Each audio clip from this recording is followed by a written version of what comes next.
Hello and welcome back to my YouTube channel. My name is Joshi and I'm a real estate broker working in Toronto and the GTA.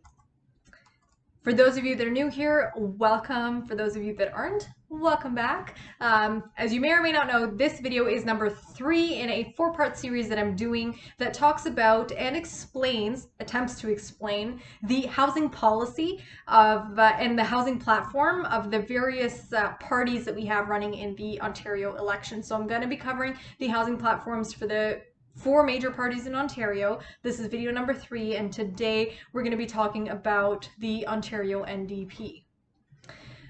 So, the Ontario NDP, I read through their platform.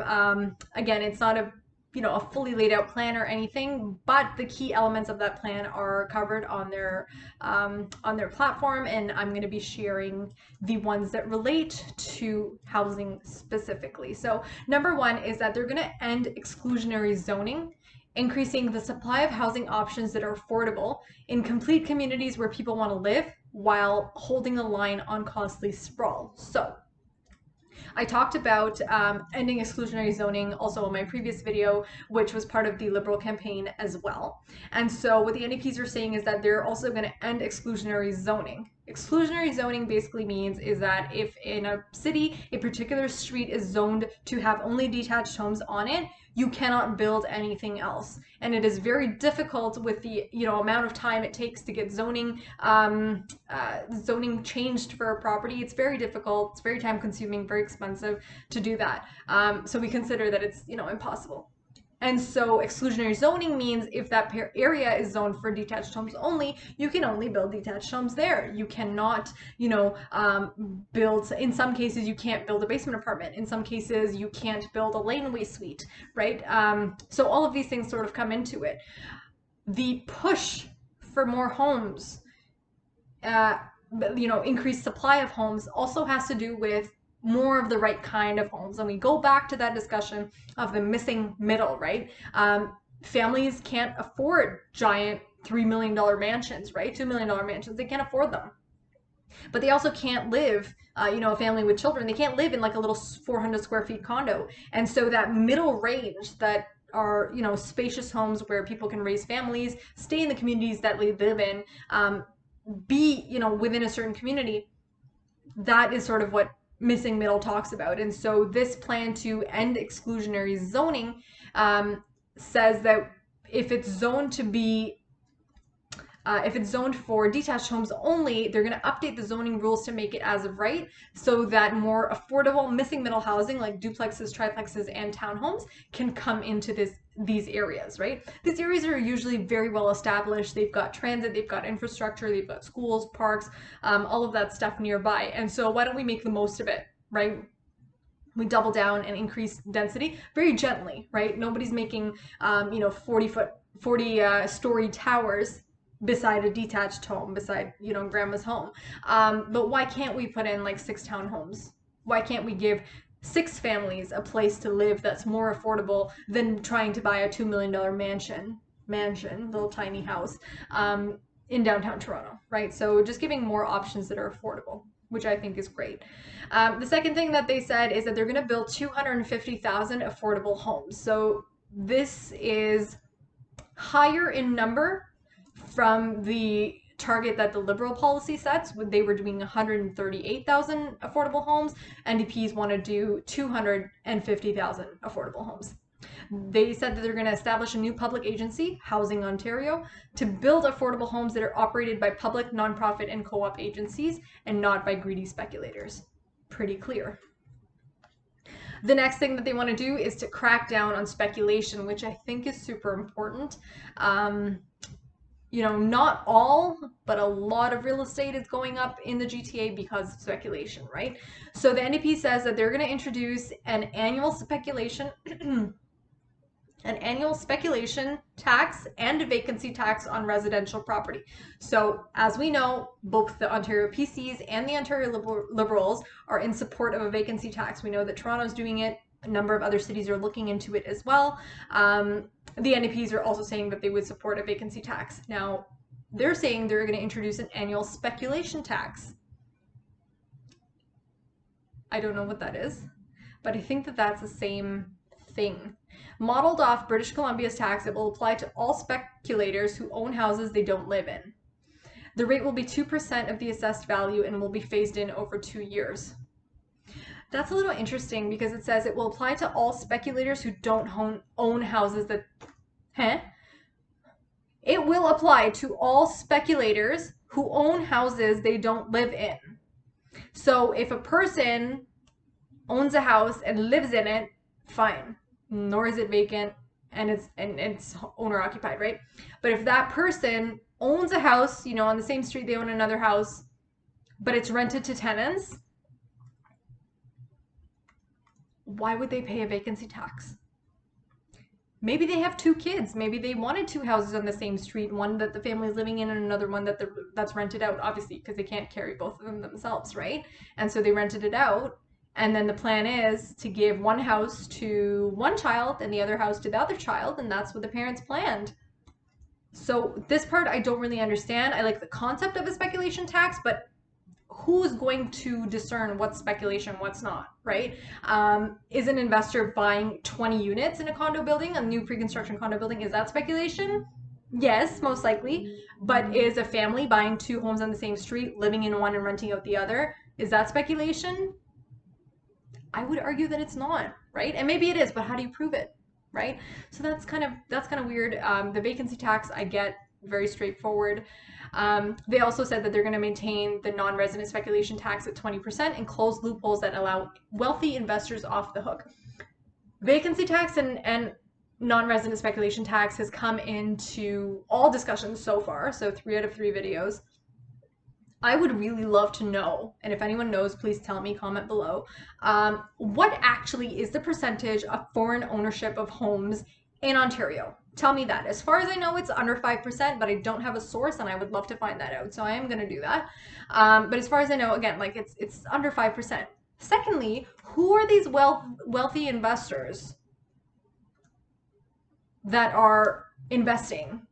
Because if they're wealthy enough to pay a 15% tax, they're now also wealthy enough to pay 20% tax, right? If you really want to be like, oh, nobody's buying, either ban it completely, like the liberals are saying, or make it like 50% tax. So if you're buying like $1 million home, you need a minimum down payment, you know, of at least 200,000, probably more. And then instead of 150,000 in non-resident speculation tax, you have to pay 500 grand in non-resident speculation tax. Like if you really want to like obliterate, you know, the wealthy people, right? And prevent them from buying homes. Because if they can afford to pay 150,000, if they're just going to write a check for 150, above and beyond down payment, closing costs, renovation, all of that, above and beyond that, if they're going to write the government a check for 150 grand, and now they're going to write it for 200 grand because it's increased to 20%, right?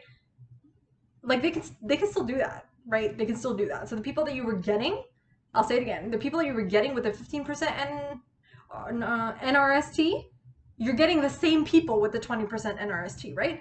If you want to get still the ones that are left over, and again, I don't know how many are, I don't think it's that many, but if you still want to get them, raise it to some stupid, absurd amount, like 35 or 40 or 50%. Anyway, that's just my 2 cents. I don't know. Okay, so make rent affordable. This is an interesting one. This talks about like the rental market. They want to make it so that the new tenant pays what the last tenant paid. Interesting, isn't it?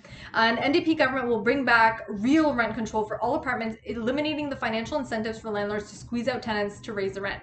We'll also ensure that you pay what the last tenant paid by scrapping vacancy decontrol. Okay, this is a little bit interesting. In theory, it makes a lot of sense. However, practically, not so much, right? So I have clients that have condos that are rented out. And they're rented out, like I have a client that has a tenant for over 3 years now, and that's when they bought the place first. And so their rent rate at the time was calculated based on what their monthly mortgage payments were, based on what the condo fees were and all that jazz, right? And so they were doing all right. They were still cash flow a little bit negative, but anyways, it's fine. They said, okay, we'll go out of pocket a little bit. Then what happened is over 3 years, the interest rate went up on their mortgage, absolutely. And if it didn't go up before, it's definitely going up right now by a significant amount. Secondly, maintenance fees of the condo have gone up, right? Even if you're in a freehold, you have to pay to maintain it, right? Like lawn mowing contracts have gone up, Why? Because of inflation. That's how the world works, right? Prices go up. If you want to get a plumber out, they used to charge $60 to come out and do a call. Now they charge $85 to come out and do a call, right? Inflation. And so it's the homeowner and the landlord that's taking up all of these costs. Now I know for a fact that as of today, with where their mortgage payments are gone up, and where the maintenance, the condo maintenance is gone up. Oh, and property taxes gone up. If this tenant leaves, these guys are like paying like a ton of money out of their pockets, right?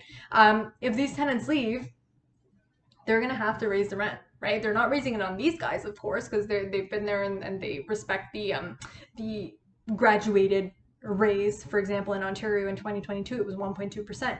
In 2020 and 2021, during the pandemic, there was no rent increases, right? So they're going right by the book on that, but they're paying out of their hiney. We don't say bad words on YouTube. And so we do have to take into account that, yeah, it sounds pretty nice, right, to be able to pay what the last tenant paid. But if that came into effect, I know for a fact that these people would sell their condo.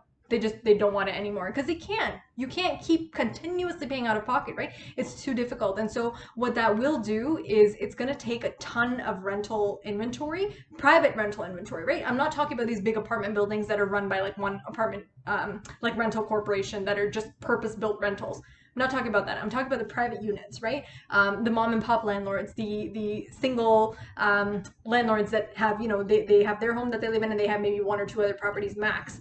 These private landlords, they're going to be out of the woodwork, right? They're not going to be able to run these anymore if we crack down. And so there has to be a balance. Like I understand, I see the tenant side of it as well, but we also have to see the other side of it, the landlord side of it, which can sometimes be difficult. The NDP also wants to help 311,000 households pay the rent. Very specific number, 311K, but okay. They'll create a portable housing benefit as recommended by the Ontario Nonprofit Housing Association and Cooperative Housing Federation of Canada to assist tenants who can't afford their rent in addition to basic necessities for themselves and their families. So I think that this would be good. I don't know who's going to fund it. Is it going to be the provincial government? Is it going to be provincial taxpayers? Is it going to be the federal government? I don't know who's going to find this money and who's going to pay it and how do you decide which tenants get it and which don't. But in essence, it sounds like a very helpful policy to those families that need it. And last, in terms of the housing policies on this platform, we have about the LTB, Landlord and Tenant Board. We'll fix the Landlord and Tenant Board and restore the right to in-person hearings. We'll end Ford's unfair evictions blitz and make sure that tenants and landlords get prompt and fair hearings before the board. I think this is very important. Again, not speaking on behalf of landlords, not speaking on behalf of tenants, just saying that both parties require due process, and we live in a society and a country where due process is valued, where democratic process is valued, where any party should have the right to be heard in court, right, before a board. They have a right to basically plead their case. And so getting LTB back is certainly important for that. So those were sort of the 6 areas that the NDP highlights in terms of homes and rentals. Didn't go through the rest of the platform, of course, because I just wanted to focus on the housing policy. If you have any questions, please do ask. You can leave a comment down below. I may not have the answer because I'm just working through this like a consumer, like a citizen of this nation, of this province, just like you are, doing my homework for in advance of the vote. So if you haven't voted already, please go through all the political platforms and do vote. I already voted in advance voting. If you haven't, please do so, or vote on June 2nd. Support whatever party you want to support, but please read all of the platforms to really understand what they are saying. Thank you very much for watching this video and watching it all the way to the end. I do appreciate it. If you thought that it was helpful, please hit the thumbs up button and press subscribe, because I do post new videos like this and about housing in Toronto all the time. Thanks once again for watching, and I'll see you on the next one.